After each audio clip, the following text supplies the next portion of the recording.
Copa আমেরিকার পরবর্তী আসর নিয়ে যা জানা গেল দেখুন। 2028 সালে কোপা আমেরিকার আয়োজক দেশ নির্ধারণের প্রক্রিয়া শুরু করেছে দক্ষিণ আমেরিকার ফুটবলের নিয়ন্ত্রক সংস্থা কনমেবল। এখনও চূড়ান্ত সিদ্ধান্ত না এলেও প্রাথমিক আলোচনায় আবারও যুক্তরাষ্ট্রের নাম সামনে আসছে। এর আগে 2016 ও 2024 সালে দেশটি এই মহাদেশীয় ফুটবল টুর্নামেন্ট আয়োজন করেছিল।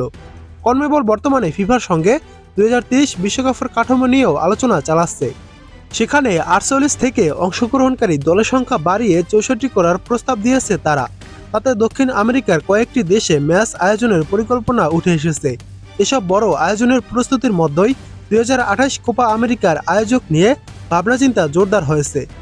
দ্য অ্যাথলেটিকের এক প্রতিবেদনে বলা হয়েছে 2028 সালে কোপা আমেরিকা আবার যুক্তরাষ্ট্রে ফিরতে পারে। কনকাকাপ ও কনমেবলের মধ্যে নতুন করে আলোচনা চলছে।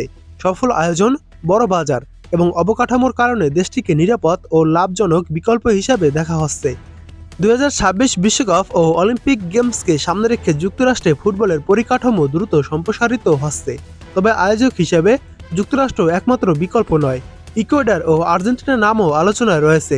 যদিও ইকুয়েডরের ফুটবল ফেডারেশনের সভাপতি আগেই জানিয়েছেন, বর্তমান অবকাঠামো দিয়ে এই টুর্নামেন্ট আয়োজন করা কঠিন। তার মতে, বড় পরিসরে বিনিয়োগ ছাড়া কোপা আমেরিকার মতো প্রতিযোগিতা আয়োজন করা সম্ভব নয়।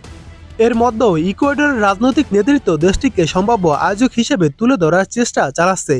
2024 সালে দেশটির প্রেসিডেন্ট ড্যানিয়েল নোবোয়া এক বক্তব্য জানান, প্রয়োজনীয় নিরাপত্তা ও সক্ষমতা থাকলে ইকুয়েডর এই দায়িত্ব নিতে পারবে। তিনি বলেন, আমরা ব্যর্থ নই, আমরা কোপা আমেরিকা আয়োজন করতে পারি। আর্জেন্টিনার ক্ষেত্রেও রয়েছে বাস্তব সম্ভাবনা।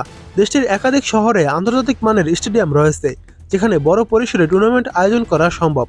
সর্বশেষ 2011 সালে কোপা আমেরিকা আয়োজন করেছিল আর্জেন্টিনা। 2024 সালে আলোচনায় উরুগুয়ে ও প্যারাগুয়েকে যুক্ত করার কথা উঠেছিল। এতে 2030 বিশ্বকাপের প্রস্তুতির দিকটাও বিবেচনা রাখা হচ্ছে। সব মিলিয়ে আয়, অবকাঠামো এবং বড় আয়োজনের সক্ষমতার কারণে 2028 কোপা আমেরিকার দৌড়ে যুক্তরাষ্ট্রে এখন সবচেয়ে বেশি এগিয়ে রয়েছে।